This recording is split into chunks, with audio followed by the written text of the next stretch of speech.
So we should be Let's live do any it. second. Let's do it. We're live. All right. Frequent miler live. Oui, oui. En vive. Or something like that. Je m'appelle frequent miler. Touche. I know. Merci beaucoup. S'il vous plaît. That's pretty much Merci. the end. Bonsoir. Yeah. French right there. I took like 3 semesters of French in college, and I already exhausted the French. I remember. I watched a lot of cartoons as a kid, so I know Pepe Le Pew. Like that's my knowledge of French and French culture right there. Right. So what are you doing in Paris? Yeah, well, just enjoying the scenery. Of course, the Eiffel Tower is always fun to look at. So just, strolled over. and we're just enjoying that lovely hat you've got going on there. That's I'm going to have to turn this off sooner or later because that hat is distracting. But yeah, it looks like you're back in a club, in an airport club. Well, who doesn't want to be in the ANA lounge today, right? I mean, that's kind of what I figure. Maybe a lot of people don't. I don't really know, but but it's more fun to think about traveling somewhere, right? So I can kind of pretend I'm in the lounge. I can look at my video every now and then and be like, oh yeah, that's what it was like. Right. So, I don't know if you know, I got my first vaccine. You did? I saw a week ago. Yeah. And congratulations. So I've got about 2 more weeks. Thank you. Till my second one. And then I think about a week after that, I'll be pretty much considered safe. And safe to go to Paris? Safe to go to Paris if they would let me in, which I know they won't. Safe to go somewhere. Yeah. So, well, we will be traveling. I'm not going to reveal where yet, but if all goes well, we have a trip plan that hopefully we won't cancel. And best to not mention that. Don't jinx yourself. Right. It is within the U.S. and we're going to be finally, hopefully, using my 7-night Marriott stay certificate that I got back in feels like when I was 5. I've had it for so long. Like pre-merger or something, right? I mean, this is like SPG days. Yeah, it probably was pre-merger. Yeah. Well, that's exciting. That's fun. I mean, I've helped family members make appointments for vaccines, but I feel like I must be down at the very, very bottom of the priority list here in New York State. So not saying anything about the elderly guy that Greg is, that he qualifies and I don't yet, but yeah, so I got to wait a while, although, hopefully soon, because they're saying everybody by the end of May, probably, right? Or by May 1st or something, right? So everybody should qualify, whether or not there's vaccines available in your area. That's going to be a big question mark, but we'll be willing to drive far and wide though in order to get it if we can. You actually, this might be a time where being in a rural area helps you. So we drove 2 hours to a very rural area to be able to get an appointment. Wow. And because, around the more populated areas, all the appointments fill up instantly. And so, you might have an easy time. You would think, and perhaps you'll be right, but because it's really just starting to roll out in my immediate area. Up until just this last week, there haven't been appointments that were within, I don't know, an hour away. But my wife's grandmother had an appointment this weekend at a pharmacy, and she went, and they make you wait 15 minutes afterwards, make sure you don't have any kind of crazy reaction or anything. And she said there was only one other person the whole time she was there. She got there ahead of her appointment and was there for 15 minutes after and only saw one other person. So I don't know. And it was really, you couldn't get appointments. We've been looking day after day, refreshing the computer and blah, blah, blah. So we assumed that they were just full as soon as they came out. But now on the flip side, we were wondering, I don't know, maybe they just don't have that many doses available. That might be it. That they didn't get assigned enough. Yeah. Yeah. All right. Let's go on. Let's go on to some questions. Yeah. So Claire wants to know, is it safe to transfer 360,000 membership rewards points to ANA now to book 3 J seats to Australia? So 3 business class seats to Australia. No, Claire. Once you said membership rewards points to ANA, I didn't need the rest of the sentence. No, I don't know. Why am I saying no, Greg? You can tell her better than I. All right. So there's the Australia part is like icing on the cake on this, because Australia is probably, if I was going to pick a country that's the least likely to open up for us. It might be Australia or New Zealand. But anyway, yeah, so ANA points have a hard expiry. Just over 3 years after you get them, can't really do anything to extend them. And so if you're not pretty sure you're going to be taking that flight or, that flight, I mean, now you can, push the flight back to a future time. And so if you're pretty sure you'll be flying to Australia within the next 3 years and in business class with 3, then it's okay. But this is not a great time to move points to a currency that it'll expire if you don't use it. Right. And I assume that's why Claire is asking, because I assume that you would ask that question because you're aware of that's why I laughed. I assume you're aware of the fact that they do expire in 3 years with no way to extend them in sight, and the thing is, like Greg said, if you're going to travel in the next 3 years with them, okay-ish, except who knows 3 years from now if the award chart's going to be the same it is now, who's going to be transfer partners with who. I would think ANA is going to continue to be transfer partners with membership rewards for a long time, but I don't think anybody saw Korean Air dropping as an ultimate rewards transfer partner a couple of years ago either. So I wouldn't transfer it now because you just don't know what's going to happen and you don't know what those rates are going to be. Now I say that, and if you're going to be okay finding a way to get some other points or taking a different trip, then you probably put them to good use. Goodness knows, we've talked a lot about how ANA has the most fantastic round the world award charts. So there are other uses for the points beyond just going to Australia. And if you're willing to adapt and adjust and drop back 10 yards and punt, maybe, but I wouldn't until you have an idea of when Australia is going to open back up. There's no hurry. Like there's no transfer bonus. There's no advantage to moving them to ANA today, right? Actually, that's a really good point, is that, we might see transfer bonuses again once travel does open up. So you might get an even better deal. I can't remember off the top of my head if ANA was ever a transfer partner, bonus partner. Transfer bonus. Yeah, I can't ever remember a transfer bonus, but I'm just saying there's no advantage to doing it now. And the advantage would be if she found award availability. Award availability that's hard to get normally, and now is available. Yeah. But the chance of you being able to fly it if you book now is so slim. Yeah. Sorry, Claire. I know that's not the answer you were probably hoping for, but we do what we can. Can't make it up. All right, Greg. Greg asks us, the other Greg, what's the best Amex card for player 2? She doesn't have any Amex cards currently. Player 1 got the 100K plus 10X platinum offer in December. Also, any idea how long the great platinum and gold offers will last? So we've got, of course, the gold offer that we've seen now, 75K plus a $200 statement credit at home furnishing stores like Lowe's and Home Depot, and also the same kind of thing on the platinum card or the 100,000 point offer on the platinum card. Lots of great options out there with referrals, blah, blah, blah. What do you think? Yeah. So, since you just got the platinum card in December, it means you still have some time left on the 10X earnings at grocery stores and gas stations with that card.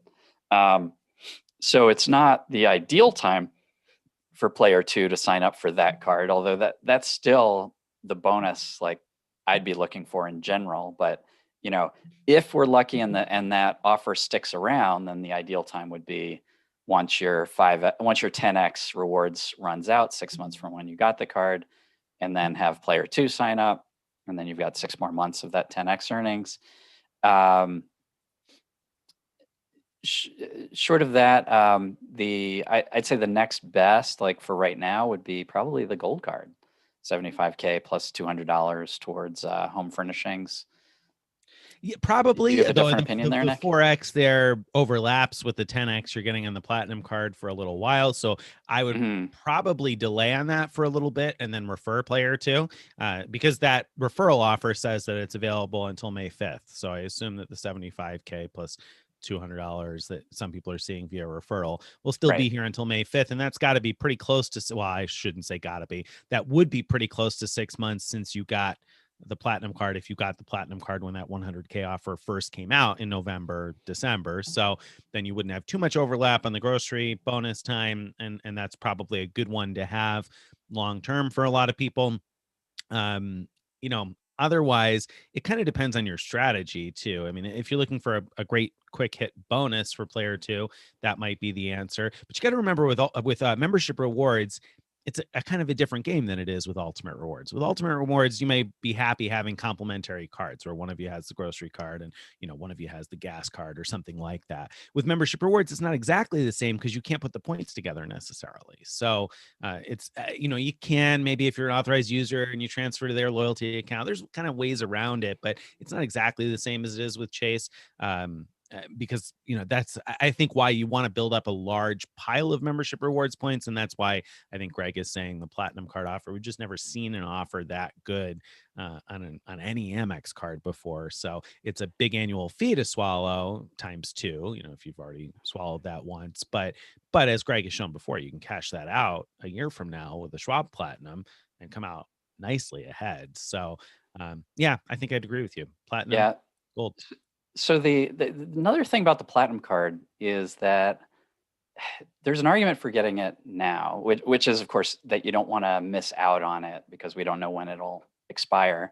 And there's an added bonus to it that's sort of like gambling, like you might or might not get this. And that's if you're super lucky and you have a platinum card or your player two has the platinum card that has the 30K referral offer, that means that whoever uses that referral offer qualifies for that 100K sign up offer. And if you get on our Frequent Miler Insiders group, post that referral offer, we will put it on our website. You will max out the referral bonus in about a day because it only takes 2 referrals to max it out because you're capped at 55K points from referrals. So, you know, there's a That's chance. A great I don't know how good the chance is, but well, there's a chance that this bonus is 55K better than it sounds.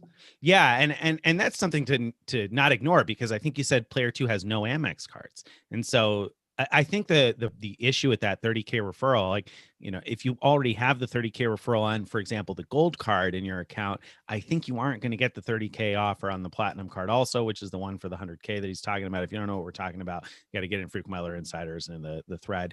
So I think if it's the only Amex card they have, there's a better shot maybe that they'll end up getting that hot referral link. So that's a great piece of advice, a great thing to think about there. So I think that's good. If you really want to kind of diversify though, the only other thing that I would think to recommend to think about maybe is the Blue Cash preferred card. And that's not one we normally talk about very much because points are a little bit more exciting to us, I think, than cash back. But that card right now has a $300 statement credit plus the $200 for home furnishings. That's $500 on essentially 3K spend and then 6% back at the grocery store on up to 6,000 a year. So it's $360 a year at the grocery store minus your $95 annual fee. I mean, that's not a bad keeper card to have around either. It's not going to keep your membership rewards points alive, but if you're not going to fill out player two with a bunch of membership rewards points earning cards, maybe that's a better strategy. So there's a counterpoint. Okay. All right. Ignore all that. No, go with the plan. All right. Moving on. Jonathan Strange, question about Chase Sapphire 48-month rule. Let's say I last applied January 1st, 2017, got bonus on April 1st, 2017. Is it safe to apply April 2nd, 2021, or do you leave some buffer time in there? I don't want to leave too much extra time in case offer gets pulled, but obviously want to make sure to get the bonus. Should I wait till end of next statement cycle after April 2nd? Thanks. Okay, I got lost in there somewhere. So it's basically he's saying, all right, if he earned the sign up bonus on the Sapphire 48 months ago, is it okay to sign up 48 months and 1 day later, or should he give some buffer? You know, like the 524 rule seems to be like you count to where you're under 524, but then wait till the beginning of the next month, calendar month. But yeah, so does this have anything like that? I don't know. I would probably wait until the beginning of the next calendar month, and I would say that seems safe-ish because usually when we see increased Chase bonuses, They're usually around for a while, and the rumor is that bonus is going to increase on March 21st. I would think waiting until April, because it's got to wait until May is what it is then. Oh, that might be too long. Yeah. I don't know. I'm going to just fall back on I don't know. Yeah. Do you know? My bet is it's safe to apply a day after you come off that 48-month rule. But I kind of trust Chase to stick to the letter of their terms. Their terms say 48 months. It doesn't say 48 months plus. The 524 rule is different because they don't have any terms around that. That's right. Their secret, not so secret rule. So yeah, I would feel safe doing that personally. And I think you have a very legitimate argument to make if you have to talk to Chase to argue your case. There you go. And now I want to back up for just a quick second to the very first question we answered about ANA. By the way, it's not lost on me the irony of the fact that I'm sitting in the ANA lounge in this video, and I told you, no, don't transfer your points to ANA. I realized I should have addressed the fact that I'm sitting here in the ANA lounge sort of virtually, and I said, don't transfer your points to ANA right now. Anyway, moving on to another question here. I think actually Stephen Pepper had an interruption. He said that the referral bonus is on until May 5th, but not necessarily the $75K gold offer as we were talking about before. And you're right that there is no guarantee that the $75K offer will be around until May 5th. The referral offer for $60,000 plus the $200 statement credit is a lock, so to speak, I think, until May 5th. But I don't know that the 75K will be around. You're right. Probably, I think it will, but I don't know for sure. Grant asks us, hi, Greg and Nick. What are you personally most excited for in the miles and points game today? What are you excited? It's funny because I was actually thinking about that earlier today, wondering, it was almost a question I was going to ask you to lead off today, and then we had enough to banter about. But so what are you excited about? That's an interesting question. So there's different ways for me to take that. So like, as far as sign-up bonuses, I find it pretty exciting how easy it is today, more than ever before, to accumulate unbelievable numbers of membership rewards points. It's like Amex is just like throwing them at us, and so the fact that they're still super valuable for transfer partners when flights become a reasonable thing to do again, international flights. I find that kind of exciting. As far as sort of like personally, what kind of travel I want to do that I'm excited about is kind of a different question. And one of the things that, I've written about before, but I haven't really done is how with Hyatt, you can book some unbelievable premium suites with points. And I would love to, go do some of that, find some of those like 2,000 square meter suites that, you book the room for a regular number of points or regular cash rate and upgrade to the premium suite. Or I'm sorry, that's what you just book with points for the premium suite. Yeah. Mm-hmm. I got a little double the number of points off track there. So yeah, I don't know, that's something sort of on my mind. And I think I thought about it because of today's post that Nick wrote about his thoughts about the GUC trip, the global upgrade trip.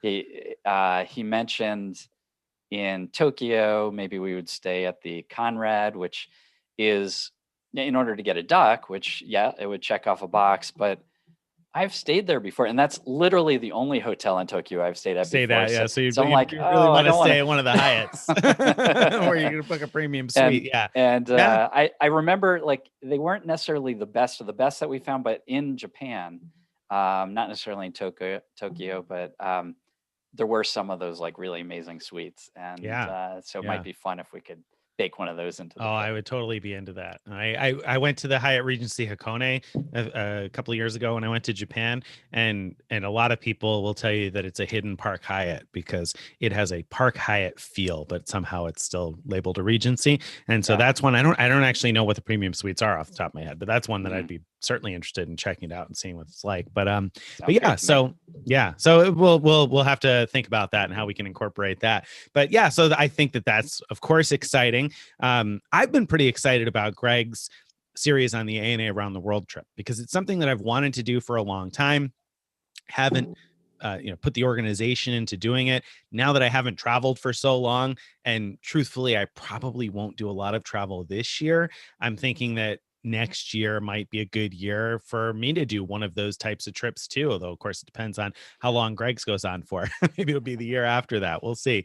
But I that's something that's really interesting to me, and it's more interesting to me now because I've got more membership rewards points now than I ever have at one time before, I think, because like Greg said, there's been great offers, there's been great spending offers, there's been great referral bonuses. So I'm looking at a pile of points that's enough that I'm like, oh, wow, we really could do that with the whole family kind of a thing. So of course, obviously got to find availability, but I've been pretty excited about that. And also I wrote about the Guck trip today, and I'm legitimately excited about the possibilities for that and the backup plans that I have, because I don't think that what I wrote about today is actually going to come together. But it led me to think about some other things and some other options. So I've got a number of backup plans in mind and ideas in mind. So I'm kind of excited about that because it's going to involve airlines that I don't usually fly. I was thinking about it today, and I said, I have only ever flown Delta and Air France. I think those are the only, I not only ever flown them at a Sky Team. Those are the only two airlines I've ever flown on a Sky Team, I think. So I haven't flown KLM. I haven't flown on Korean Air, which we likely will not fly on, but most of the other Sky Team airlines. So it'll be kind of fun to do some long haul Sky Team stuff. So I'm kind of excited about that right now too. Cool. So as an aside, that just reminded me of sort of a bizarre thing. I recently became had gold status with Virgin Atlantic. Ooh. Not technically Sky Team, but one of the partners that you can use Gucks with. And I've never flown Virgin Atlantic. I haven't either. the reason I became gold is I have 2 Virgin Atlantic cards, and I've been spending $2,500 a month on each card. And that kind of maximizes the earnings from the cards because of their bonuses and things. And it also gives you tier points. And normally, in normal times, it would be easily enough for me to maintain silver status. But because of the pandemic, they rolled forward your tier points. Oh. And so, hilarious. It compiled. Yeah. So nice. So now I'm top tier status with Virgin Atlantic. With Virgin Atlantic. All right. We'll have to see if we can leverage that into something on the trip now too. That's exciting. Less exciting, but personally, one other thing that I happen to be excited about that probably not everyone's going to be excited about, but I'm excited that Southwest announced service to Myrtle Beach, because I have family in Myrtle Beach. And so I usually go there a couple of times a year. And so being able to fly Southwest there instead of having to fly to Charleston and drive 2 hours or fly on American or United, I can fly Southwest, 2 bags free with 2 kids. That's terrific. So yeah, I'm really excited that they started service there. And I feel like probably more people will be excited when they realize it, because golf bags will fly for free, and Myrtle Beach is a big golf destination. So people who enjoy golf, that'll be, I think, a nice addition for those folks. So I'm excited about that more on a personal level, but I imagine other people will be as well. What are you most disappointed about in points and miles today? That's a tough one. I don't think that there is something. Well, I guess the devaluations from Virgin Atlantic, I think, would be the thing that comes to mind. The devaluations for Delta flights from Virgin Atlantic. I think it disappoints me because they did it overnight with no advance warning, and that just is so atypical. Virgin Atlantic has typically really good customer service. I've booked awards with lots of different programs over the phone over the years, and their agents are consistently really good. They're polite. They know what's going on. They're able to answer questions and get things done. So I've been impressed with Virgin Atlantic over the last couple of years, and said more than once, someday when I have a choice between 2 airlines and Virgin Atlantic is one of them, and it makes sense, I'm going to end up flying Virgin Atlantic just as a thanks, so to speak, for all the good stuff. And then they went and devalued Delta flights massively overnight with no warning. And then we were like, oh, oops, by the way, no, we're going to leave Europe alone. Yeah. I don't have much faith that that's going to stay that way long term. Yeah, that's a good answer. That's a good answer. what I think a lot of people are probably disappointed about as well is the announcement that Etihad is not going to be flying their A380s anymore. And so those who didn't get a chance to fly in the apartments, that was one of the best. Yeah. It was one of the best luxury deals, I think, in points and miles. And so that now that's not an option. So, and you got to enjoy that. And I did. I'm so lucky that I got it just a few months before the pandemic hit. And so close to the end of that reign. Yeah. Interesting. All right.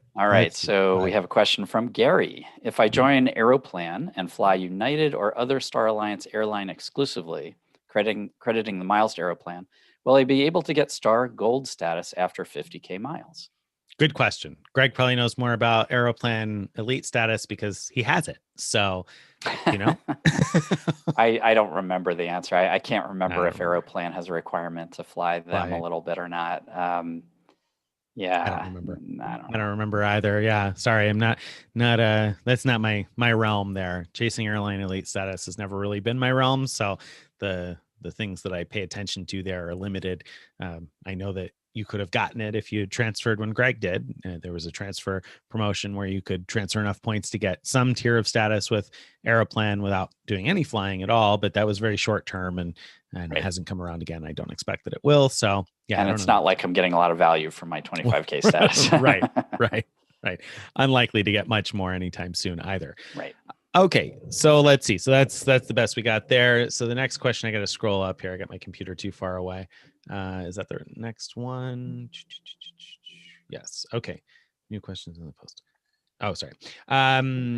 Let's see. Is it Renzent? I apologize if I mispronounce. Hello. I have a question about American Airlines Award. I booked June 25th, 2020 for an American Airlines award this May, but I still cannot travel due to COVID. It was a web special award. And at the time of booking, AA had the policy written like this: you can cancel your trip and reinstate miles at no charge if your plans change. So if I cancel now, I still have to travel before 6/25/21 to use up the miles, since the policy of no change is only up to a year, right? No charge is only up to a year, right?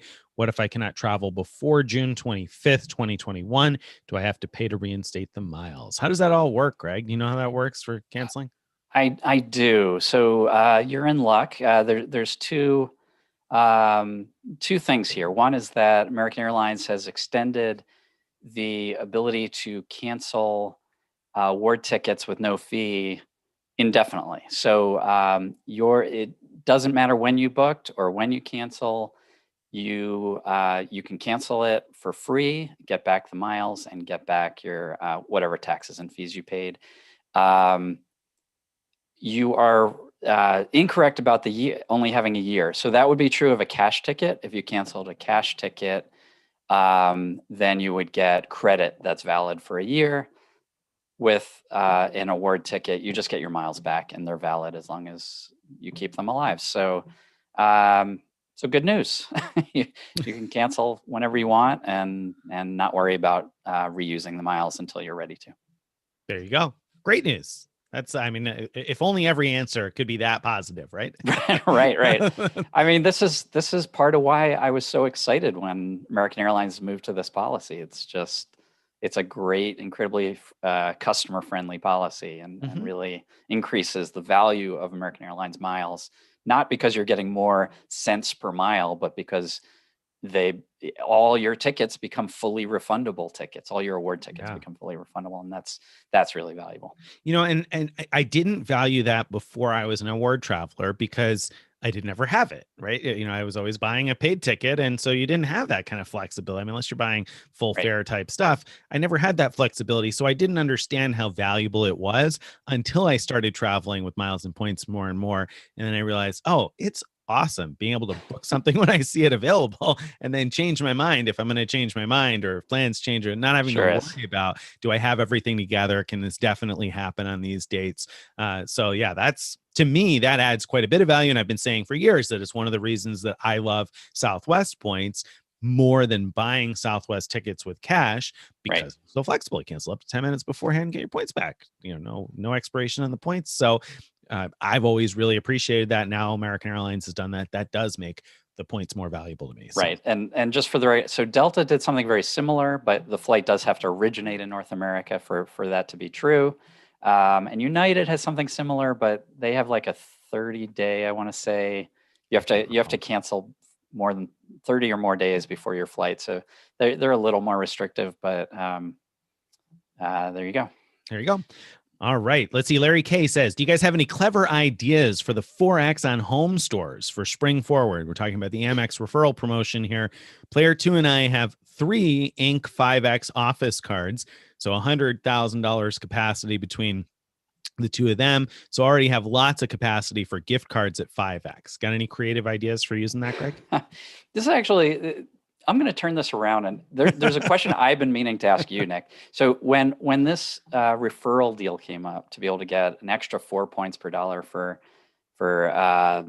home furnishings, including Home Depot and Lowe's, you seem very excited about it. But I looked at it and I just thought, meh. Like just like Larry, I'm like, I can already get 5X at office supply stores. What am I missing? What are you missing? What's exciting about? You're missing that membership. If I had a choice between 5 membership rewards points and 5 ultimate rewards points, I'm taking the 5 membership rewards points all day long and twice on Sundays. Like, you guys are so into your ultimate rewards points that you get blinded by the fact that, yeah, you get 5X all the time. I get it too. I understand that. But 5X membership rewards points to me is a heck of a lot more valuable. When you look at ANA, for instance, 88,000 miles round trip in business class to Europe. We've been talking about this around the world for 115, 125, 135,000 points. Japan round trip for 75K. I mean, that's just one of the transfer partners that Amex has that Chase doesn't. And Amex has quite a few that Chase doesn't have. Chase only has Hyatt, United, and Southwest that Amex doesn't have. And I'm not particularly excited about transferring points to United or Southwest. So it really comes down to Hyatt. And I've generated enough points that I've got a comfortable balance that I could transfer to Hyatt. And the day when I need it, I'm happy to earn more 5X ultimate rewards points. But if I got a choice and I can earn easy 5X membership rewards points, I'm taking it. I'm excited about that. Now, you might say, oh, but how much can you really do? And that's a valid point, because Amex may not appreciate it if you buy as many gift cards as you might with your Chase card. So that's a valid point. And I am earning 10X at the grocery store right now and picking up gift cards from time to time. So with the platinum card offer, so there's overlap there too. So, I mean, there are definitely reasons to not be quite as excited, but this lasts for 3 more months. So it'll last beyond the 10X that we get on the platinum card. And I'll definitely get some mileage out of it. So I find it exciting just for that. Now, additionally with that, I'm not in the position where I'm doing a home renovation right now, but I have family members who are. And so I'm excited about that too, because people doing a home renovation are spending a lot of money at Lowe's and Home Depot. And so if I can spend on my card and get reimbursed from them, all the better, because Amex isn't going to care about that. They say, 5X on up to 25K. So find yourself a contractor or a person who is doing a renovation, and there's, a mountain of points to be had there. All right. That's my thoughts. So I'm going to counterpoint about ultimate rewards versus membership rewards, but then remind me to get back to a question for you about Lowe's, Home Depot. Okay. All right. So one, the best Chase transfer partner that we've talked about many times is Hyatt. Agreed. I think for many of us, using our points for Hyatt is a much more likely scenario than using it in the next, even in the next couple of years. Like we're more likely to use more points that way than we're likely to use them for international great deals, international flight great deals. Yeah. That's one point. The other is for those of us like me who already have more points in both programs than I really know what to do with. Yes. I can cash out membership rewards at 1.25 cents each. I can cash out Chase points effectively at 1.5 cents each, at least for now. Agreed.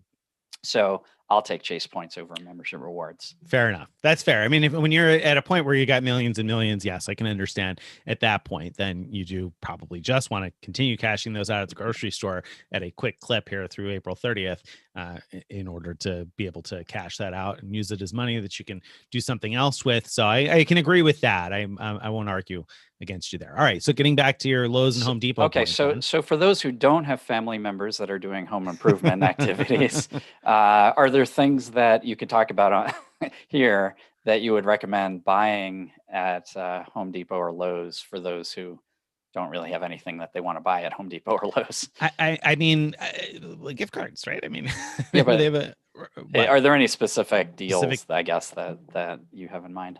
No, no. There's obviously they have Visa gift cards and MasterCard gift cards. I imagine, though I'm not positive off the top of my head, but I imagine they have Happy Cards, which can also be useful, though I don't necessarily know that adding a middleman is going to help you out there. Because if you're going to just turn that into a Visa gift card as well, then it's not going to save you anything necessarily.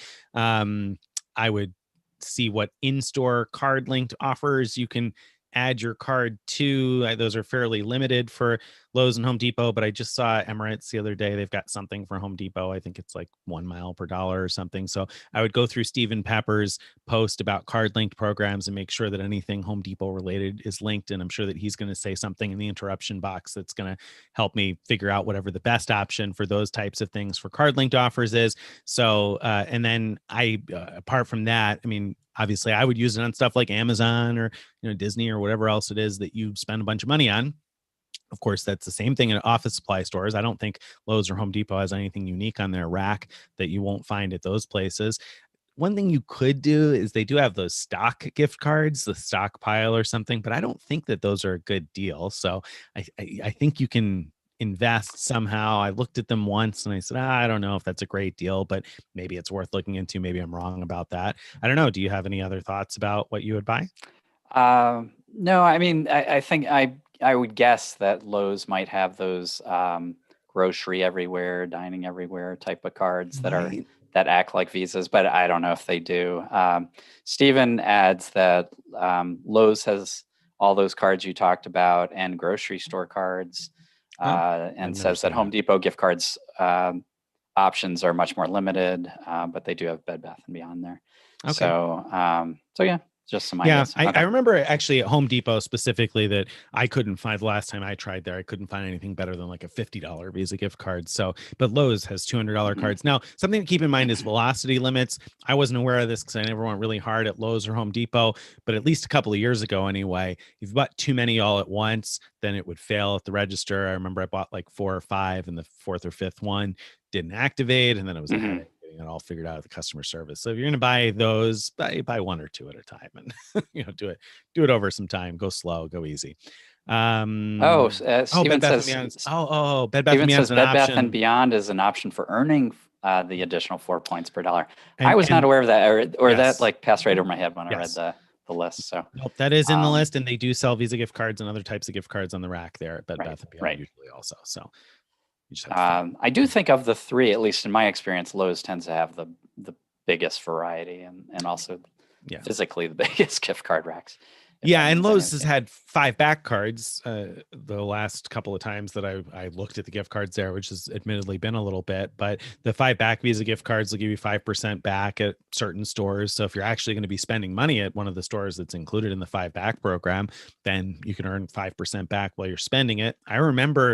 I seem to remember anyway that one of the things in that 5 back for the cruise fans out there is Royal Caribbean Cruises. So I don't know if you can make multiple $200 payments towards a cruise if you're looking to take a cruise and get 5% back, but maybe you could. You'd of course lose whatever travel protections you would probably want to have by booking with the right credit card in the first place. But if that's not important to you, then that might be another option to save a little bit more money on a cruise.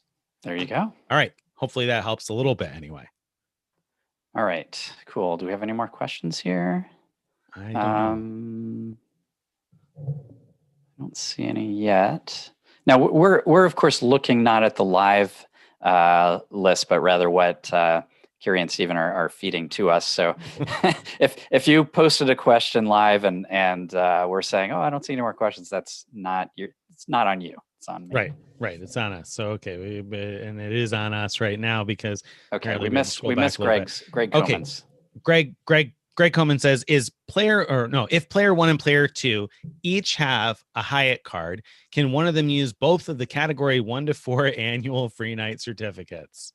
What do you think, Greg? Yeah, I'm pretty sure that guy Nick Reyes wrote a post about that. I if I remember right, there's a way to gift those to. I've been meaning to subscribe to the emails at that website. What is it? That frequent Tyler site?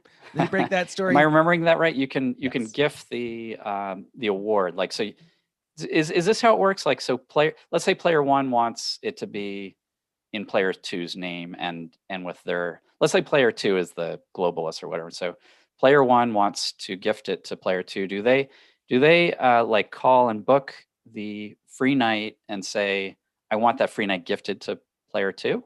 No, I think they, well, my understanding is that they call and tell Hyatt, I would like to gift my free night certificate to player two. Now, I think that they may force you to make a reservation as you're gifting it. So you're probably going to want to be prepared with your date in your hotel when you go to gift it. But yes, you can gift it. Now, the key is in terminology there, based on what number of readers said and what my globalist concierge said as well, is that you have to gift it to them. So you don't want to call and say, I want to book a room in player two's name, but rather, because they'll tell you can't do that with the free night certificate. But rather, if you say, I want to gift my certificate to so-and-so, then that is apparently okay. You can do that with basically any other Hyatt member. So that's a way for you to put both of them together. And that's something that apparently probably has been around for a long time and just was one of those things that wasn't particularly well known.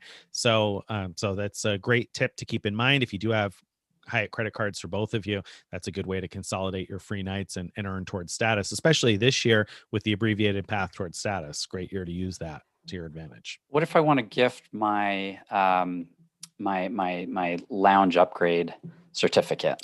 I don't think that there is a way to gift that. I don't know for sure, but I don't think there is any way to gift that, which is a really weird situation that I think Hyatt needs to rethink, because people who hit globalist status have no use for those those lounge upgrade certificates, because you can't book them for somebody else and you don't need them if you're a globalist. So I really wish that they would do something and give you, I don't know, even if it was just a couple thousand points or something to turn them in and, you know, get a couple thousand points instead. It would be something that would make that seem more useful. Yeah, I happened to look at this the other day. The terms actually explicitly state that these upgrade certificates, suites, and club access are not giftable, which is unfortunate. It is. It is. Yeah. And I mean, I did book a suite for somebody once with one of my suite upgrades, but that was, I knew from the way that whole thing went down that it was an exception and not the rule, that the rule is that you can't do that.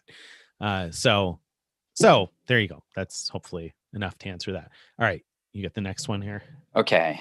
Question 9. Yep. Jan says, are most airline/hotel free cancellation COVID options ending March 31st? Should I consider booking now for the next 9 months?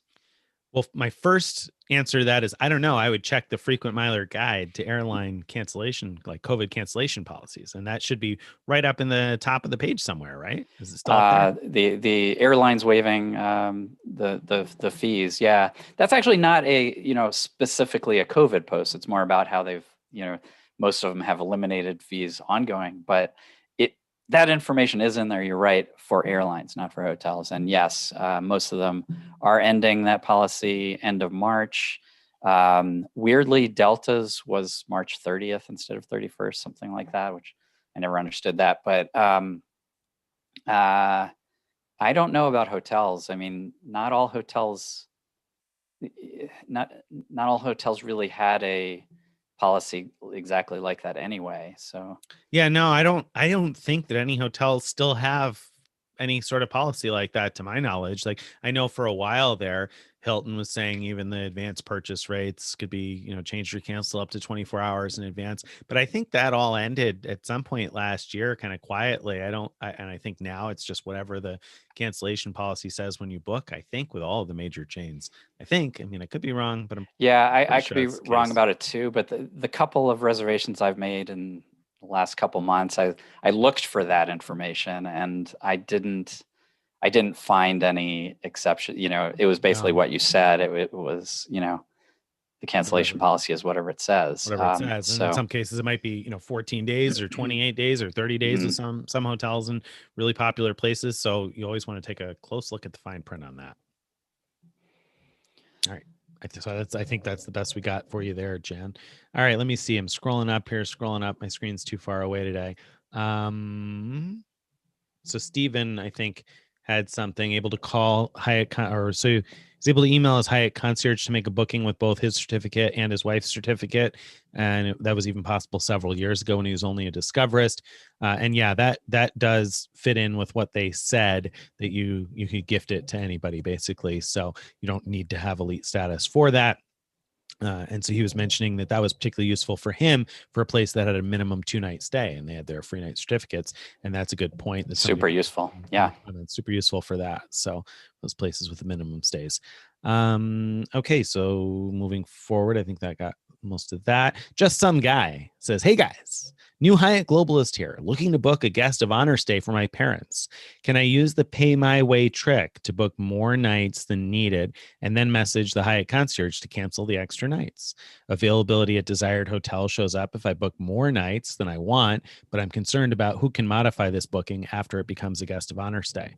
So how would you handle that? Yeah, that's interesting. I would bet it would work if you book it initially in your name. That's what remove the paid night, contact Hyatt, remove the paid nights, then separately contact Hyatt and say, "Hey, I've got this booking. Can I turn it into a guest of honor booking for," and then you name the person and all the information. Yep. I think that sequence is likely to work. Yeah, no, I think it is too. As someone who has stayed in a number of guest of honor reservations over the last couple of years, I know that in a couple of cases, that's what a globalist person making me a reservation did. They just reserved it in their own name initially and then contacted their concierge to change it to me as a guest of honor. So it should definitely work that way. So that's what I would do. I would just wouldn't mess with it until, I would mess with it first, get the dates down to what it is you want, and then make it a guest of honor. Yep. Okay. Kathy says, "Hi, Greg and Nick. My friend is trying to work out the best credit card strategy to pay big wedding expenses. Her venue just became part of the Radisson group, and she'll also be staying at that hotel for a few nights. I don't know much about the Radisson cards. Would you recommend she sign up for one?" Maybe. Yeah, I mean, So I'm trying to remember. So I think the Radisson card gives you 5x everywhere, but I think it gives you 10x at Radisson's. Mm-hmm. So the question is it worth kind of having that card to put, because you're going to be putting big spend on it and getting 10x versus like, what would it be, 3x with the Sapphire Reserve?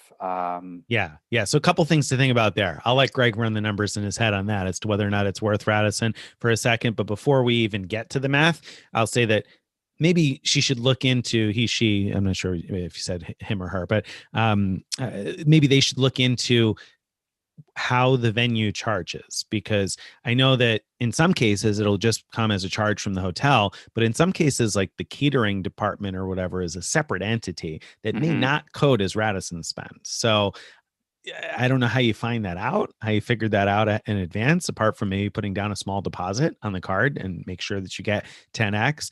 But if you're doing it for the 10x on the Radisson card, I would want to be very sure that the charge is going to come almost like it was from the front desk and code as a Radisson charge, because that's not necessarily always the case. The other thing to look into, and I don't know if the Radisson program offers this, but I know, for example, that Marriott and other programs have offered meeting planner points, kind of a thing. Like when you're the person creating the event, you get additional points for that, for doing the event with them. So look into whatever additional points Radisson might offer for holding events. Now, that all out of the way, I agree with Greg. You have to think about it.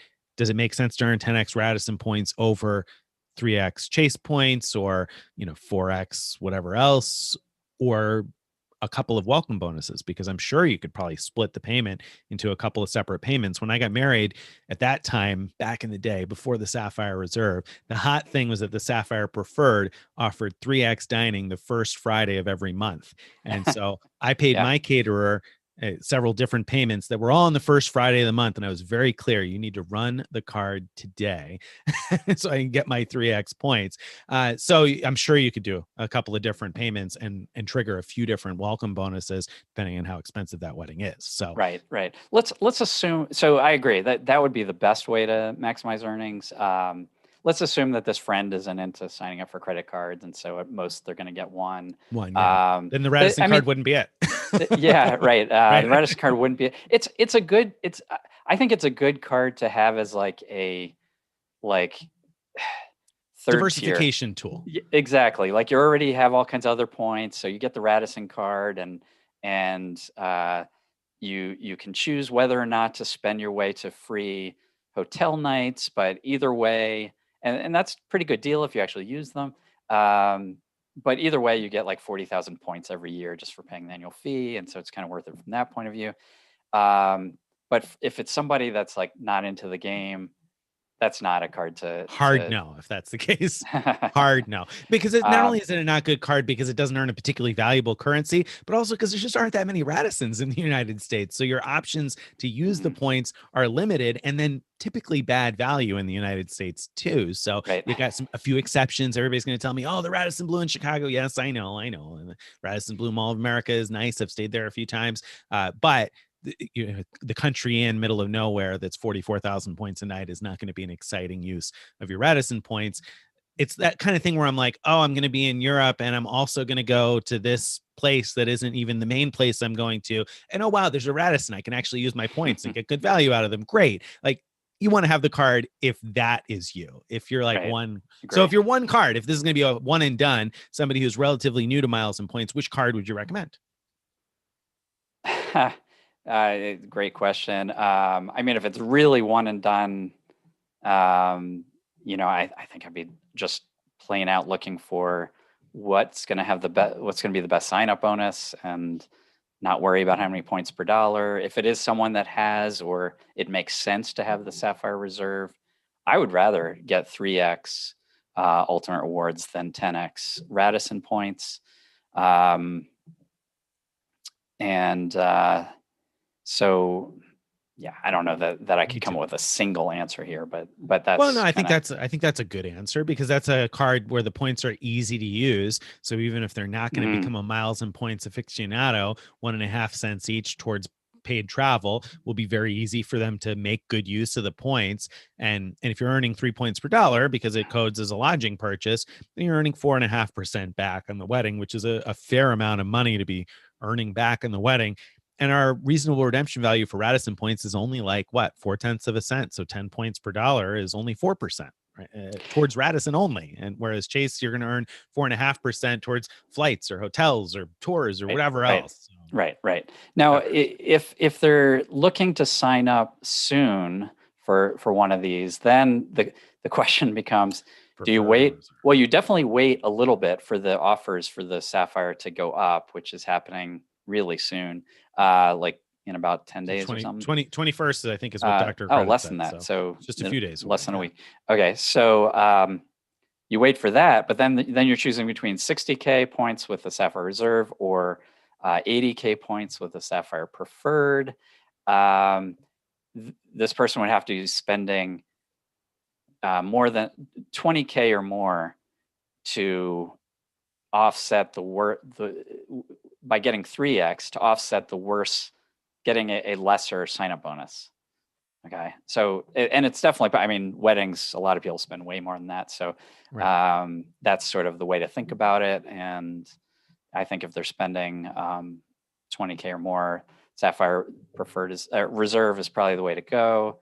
If it doesn't code as travel or dining, if it doesn't code as either one of those, have them call Chase, because I know people who have done that in similar situations have explained, this really was for dining or travel or whatever, and they've made the adjustment for them. Wow. So that's fantastic.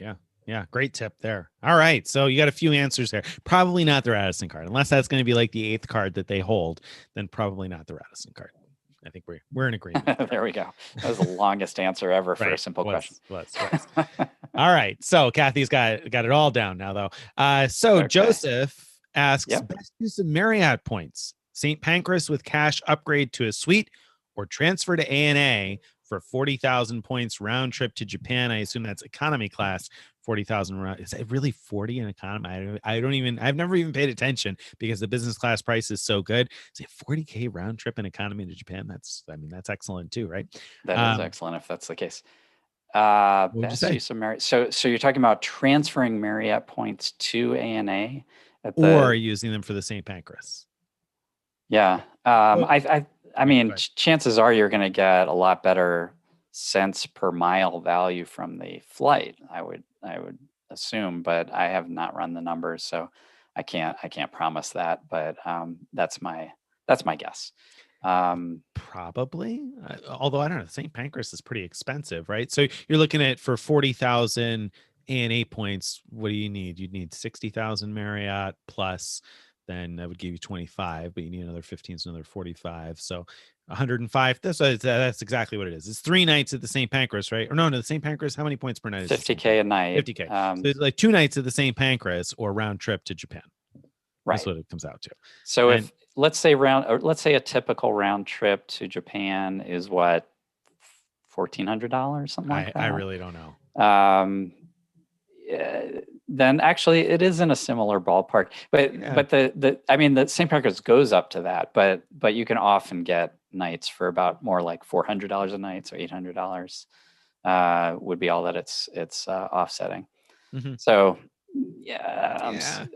probably the flight. Yeah, I probably. I'm always hesitant to transfer points to to transfer hotel points to airlines. I was thinking about this actually just yesterday because I was like, oh, I could transfer Marriott points for something, and I don't even remember what it was that something was anymore. But I thought to myself, well, but the thing is, I have lots of ways to earn airline miles, and maybe not exactly the airline miles that I want in that specific instance.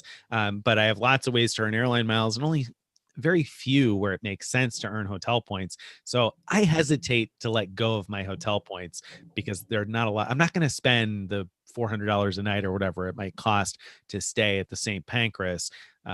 So I'd much rather have hotel points for that. Yeah, no, I agree. I totally agree with that. Yeah. Okay. Laura, then. All right. Yes, Laura says, I have booked Ventana with points for 5 nights. I'm about to achieve the Category 7 cert with Hyatt. Can I exchange one of those points nights with the cert and get my 30,000 points back? That's a question for Greg.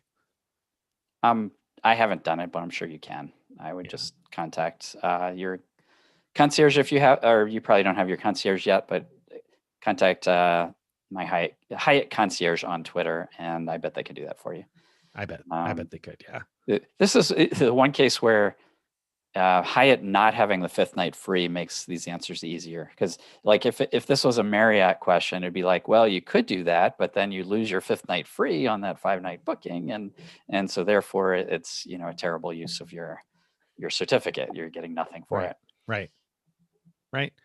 Yeah, so that's an easy one. I'm sure that Hyatt would probably do that. Hyatt's very good at customer service, so I find things like that are much more highly possible. Not only is it a better value, but I feel like you're less likely to hit a roadblock of someone being like, no, there's no way to do that. Whereas you call Marriott, I feel like you gotta, even when there's a way to do something, you've got at best a 50-50 shot of the rep. That's true.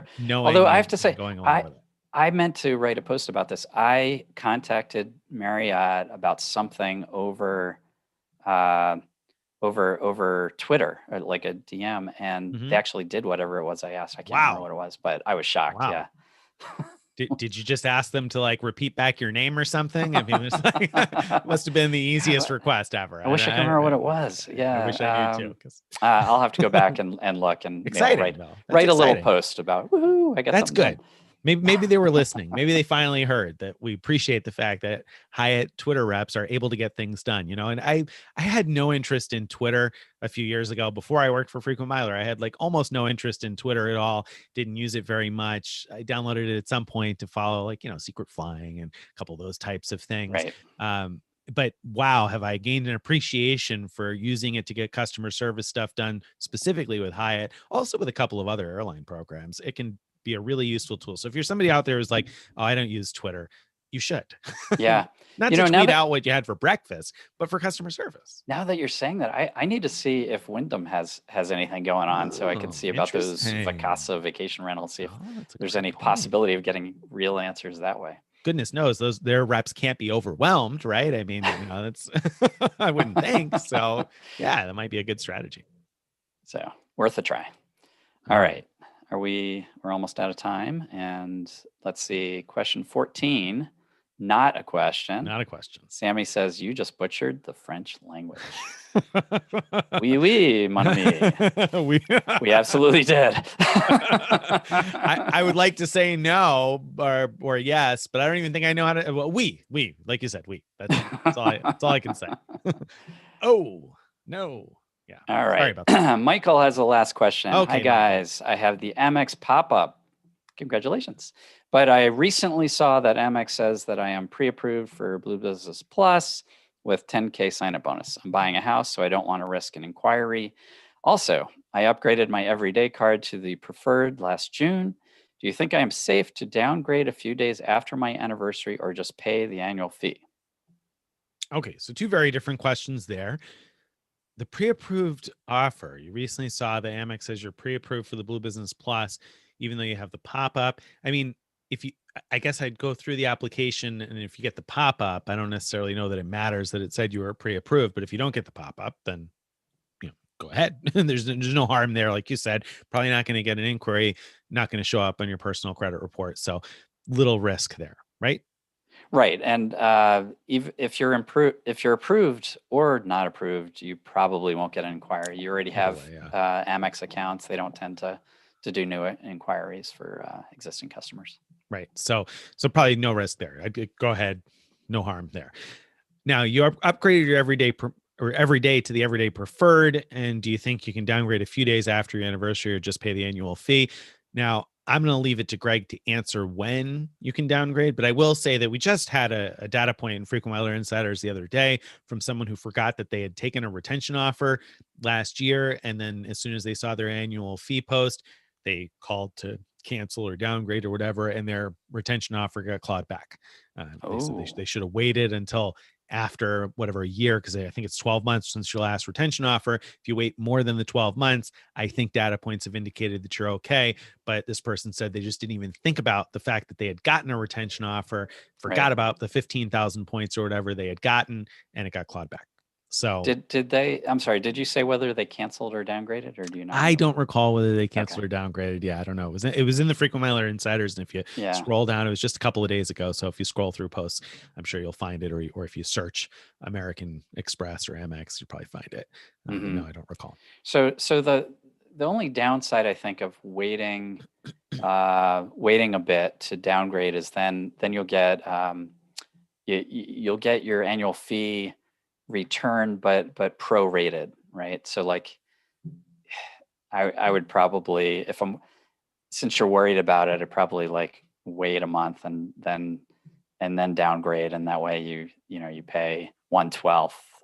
You'll end up having paid 1/12 of the annual fee, so it's not very much. Right, a couple of $8 or something like that. Yeah, so that probably is a good strategy if you want to be sure that you don't create any issues there. And if you've been getting the pop-up already, then I mean, I think that it might be worth the $8 to stick it out, pay it, and then downgrade it a month later. Yeah. All right. Thank you guys for This being out is the end of another live Frequent Miler Live. Ask us anything. Take it away, Nick. If you enjoyed what you were listening to here and you want to get on our email list because you want to know when we write the next post about how you can gift your Hyatt free night certificates. Got me, Greg. You can go to frequentmiler.com/subscribe in order to get on our email list. Again, frequentmiler.com/subscribe to subscribe to emails, get in our Frequent Miler Insiders Facebook group, follow us on social media and all that jazz. Don't forget, if you're watching this on YouTube, hit subscribe, ding the notification bell, leave us a thumbs up or a comment or something. We always appreciate that. Thank you guys, and we will see you again in 2 weeks. And then also, by the way, Frequent Miler on the Air comes out every Saturday. So you want to subscribe to that on all your favorite podcast platforms or right here on YouTube.